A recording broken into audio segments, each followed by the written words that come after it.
Hi friends, welcome to Telugu defence news.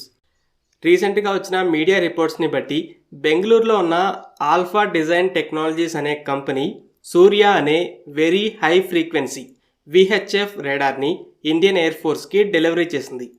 ఈ రాడార్ని పూర్తిగా స్వదేశీ టెక్నాలజీతోనే డెవలప్ చేయగా ఎయిర్ ఫోర్స్ మొదటి బ్యాచ్లో 200 కోట్ల రూపాయలతో 6 రాడార్స్ని ఆర్డర్ చేసింది.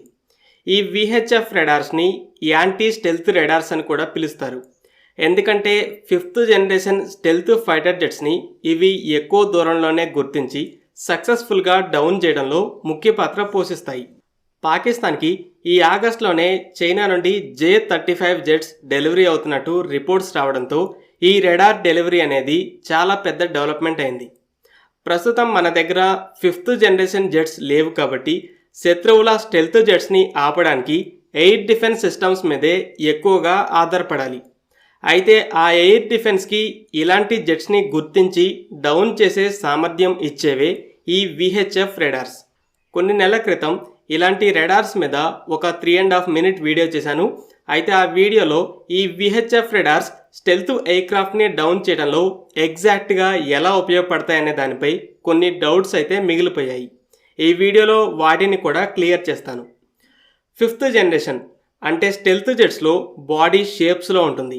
రాడార్ పంపే వేవ్స్ బౌన్స్ అయ్యి తిరిగి రాడార్ని చేరకుండా వేరే దిక్కుకి వెళ్తాయి. అలాగే జెట్లో కొన్ని పార్ట్స్ని రాడార్ అబ్జార్బింగ్ మెటీరియల్స్తో తయారు చేసి మిగిలిన చోట్ల కూడా రాడార్ అబ్జార్బింగ్ పెయింట్స్ వేస్తారు. ఇవి రాడార్ వేవ్స్ తగలగానే ఎనర్జీని బలహీనంగా చేసి బౌన్స్ అవ్వకుండా చేస్తాయి. ఇలా ఒక పక్క కొన్ని వేవ్స్ని బౌన్స్ అవ్వకుండా చేయటం, బౌన్స్ అయిన వాటిని కూడా వేరే దిక్కుకి మలిపి రాడార్ని ట్రిక్ చేయటం వల్ల ఎక్కువ దూరంలో స్టెల్త్ జెట్స్ని గుర్తించలేవు. కానీ బాగా దగ్గరికి వచ్చాకైతే ఈ సామర్థ్యం తగ్గిపోయి రాడార్స్కి చిక్కుతాయి. కానీ అది కూడా టూ లేట్ అవుతుంది. పాకిస్తాన్ చేతికి వెళ్ళే J-35నే తీసుకుందాం. ఆపరేషన్ సింధూర్లో మన ఎయిర్ డిఫెన్స్ సిస్టమ్స్ మొత్తం 6 పాకిస్తానీ జెట్స్ని డౌన్ చేశాయి.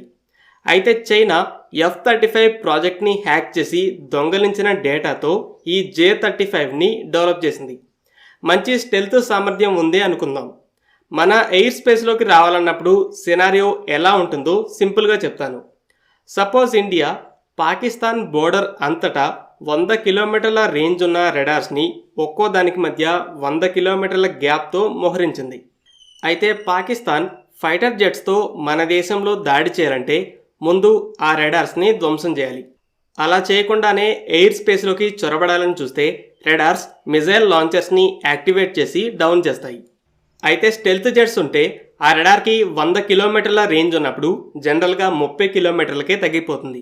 సో ఇలా 2 రాడార్స్కి మధ్య గ్యాప్ ఏర్పడుతుంది. ఆ గ్యాప్ గుండా ఈజీగా ఎయిర్ స్పేస్లోకి చొరబడి దాడి చేసి వెళ్ళగలదు.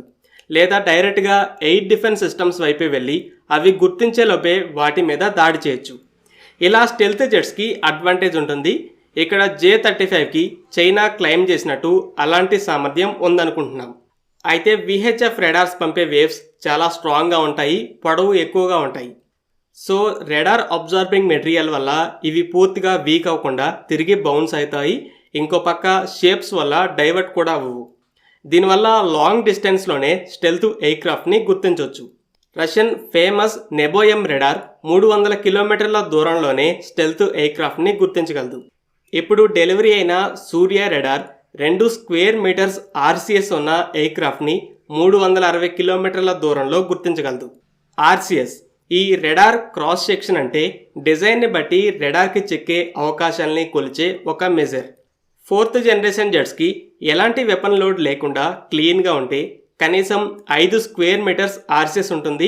వెపన్ లోడ్తో ఇంకా పెరుగుతుంది. రఫాల్, టైఫూన్ లాంటి 4.5 జనరేషన్ జెట్స్కి క్లీన్గా ఉంటే 1 స్క్వేర్ మీటర్ RCS, వెపన్ లోడ్తో ఉంటే లోడ్ని బట్టి 2 to 3 స్క్వేర్ మీటర్స్, ఈవెన్ 5కి కూడా పెరగచ్చు. అయితే 5th జనరేషన్ జెట్స్కి అడ్వాన్స్డ్ డిజైనే కాకుండా కొన్ని వెపన్స్ని లోపల క్యారీ చేయడానికి ఇంటర్నల్ వెపన్ బే కూడా ఉంటుంది. వీటికి RCS 0.1 స్క్వేర్ మీటర్స్ లేదా ఇంకా తక్కువ కూడా ఉంటుంది. ఈ లెక్కన సూర్య రాడార్ స్టెల్త్ ఎయిర్క్రాఫ్ట్ని 150 to 250 కిలోమీటర్స్ మధ్య దూరంలో గుర్తించగలదు. ఇది రెగ్యులర్ ఎయిర్ డిఫెన్స్ రాడార్స్కి ఎర్లీ వార్నింగ్ రాడార్గా పనిచేస్తుంది. మరి ఇండియా ఈ విహెచ్ఎఫ్ రాడార్ టార్గెట్ని లాంగ్ డిస్టెన్స్లోనే ఉండగా గుర్తించాక ఎలా షాట్ డౌన్ చేయగలదు? Integrated air command and control system ISCCS అని ఎయిర్ ఫోర్స్లో ఒక నెట్వర్క్ ఉన్నట్టు తెలిసిందే. ఆర్మీలో కూడా ఇలానే ఆకాశ్ తీర్ అనే సిస్టమ్ ఉంది. ఈ నెట్వర్క్ ద్వారా ప్రతి air defence system independent radars దగ్గర కమాండ్ పోస్టులు ఉంటాయి. ఒక రాడార్కి టార్గెట్ చెక్కితే వెంటనే అన్ని ఎయిర్ డిఫెన్స్ సిస్టమ్స్ దగ్గర ఉన్న స్క్రీన్స్ మీద ఆ డేటా కనిపిస్తూ ఉంటుంది. మన ఎయిర్ స్పేస్లోకి ఒక జెట్ చొరబడితే ఈ నెట్వర్క్ అన్ని రకాల రాడార్స్ సెన్సార్స్తో ట్రాక్ చేస్తూ ఏ ఎయిర్ డిఫెన్స్ని వాడాలో చూసి దానితో ఆ జెట్ని డౌన్ చేస్తుంది. ఒక రాడార్ టార్గెట్ని ప్రెసైజ్గా ట్రాక్ చేస్తుంటే వేరే ఎయిర్ డిఫెన్స్ సిస్టమ్స్ కూడా ISCCS ద్వారా ఆ గైడెన్స్తో మిజైల్స్ని ఫైర్ చేయగలవు. అయితే VHF రాడార్స్ టార్గెట్స్ మీదకి వెపన్స్ని గైడ్ చేసే లెవెల్లో ప్రెసైజ్గా పాయింట్ చేసి ట్రాక్ చేయలేవు. కానీ ట్రాక్ చేస్తున్న డేటాని మిగతా ఎయిర్ డిఫెన్స్ రాడార్స్కి షేర్ చేస్తూ ఉంటాయి. దీన్ని రాడార్ క్యూయింగ్ అంటారు. మామూలుగా రాడార్స్ సర్వేలెన్స్ మోడ్లో ఉంటాయి. యాంటెనాని చుట్టూ తిప్పుతూ వేవ్స్ని ఏరియా మొత్తానికి స్ప్రెడ్ చేస్తాయి. రాడార్ పవర్ కూడా అలానే స్ప్రెడ్ అయ్యి పంపే సిగ్నల్స్ చాలా వీక్గా ఉంటాయి. ఒకవేళ ఏదైనా టార్గెట్ మీద వేవ్స్ బౌన్స్ అయ్యాయని తెలిస్తే వెంటనే ఏరియా మొత్తాన్ని స్కాన్ చేయటం ఆపేస్తాయి. ఆ పర్టిక్యులర్ టార్గెట్ మీదే వేవ్స్ని పంపుతూ ప్రెసైజ్గా ఎక్కడ ఉంది, ఎంత స్పీడ్తో వస్తుందని ట్రాక్ చేస్తూ మిజైల్స్ని వాటి మీదకి గైడ్ చేస్తాయి.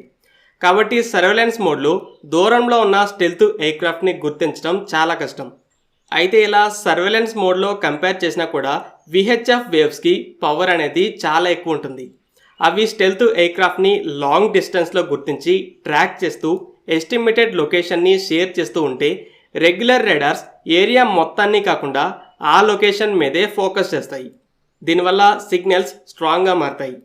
సపోజ్ మిమ్మల్ని ఒక చీకటి గదిలోకి పంపి ఒక టార్చ్ లైట్ ఇచ్చి చుట్టూ తిరుగుతూ గోడ మీద ఏదైనా చిన్న పురుగు ఉందేమో చూడు అంటే కనిపెట్టడం కష్టంగా ఉంటుంది.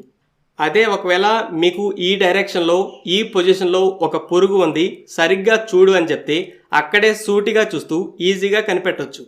రాడార్స్ కూడా అలానే.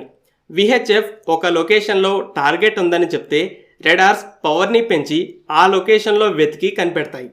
కాబట్టి VHF చాలా ఎక్కువ దూరంలో గుర్తించి ఎర్లీ వార్నింగ్ ఇస్తే S-400 MRSAMలో ఉండే అడ్వాన్స్డ్ రాడార్స్ ఎఫెక్టివ్గా డిటెక్ట్ చేసి లాంగ్ రేంజ్లోనే వాటిని డౌన్ చేయగలవు. పాకిస్తాన్లోకి ఈ J-35 జెట్స్ వచ్చేలోపే ఎయిర్ ఫోర్స్కి ఈ anti stealth radars delivery start అవడం అనేది ఒక ముఖ్యమైన step. Already operation Sindoor air బేస్ల మీద దాడి చేసి శత్రువుకి ముఖ్యమైన ఎయిర్క్రాఫ్ట్ని నేల మీదే నాశనం చేయొచ్చని ప్రూవ్ చేసింది.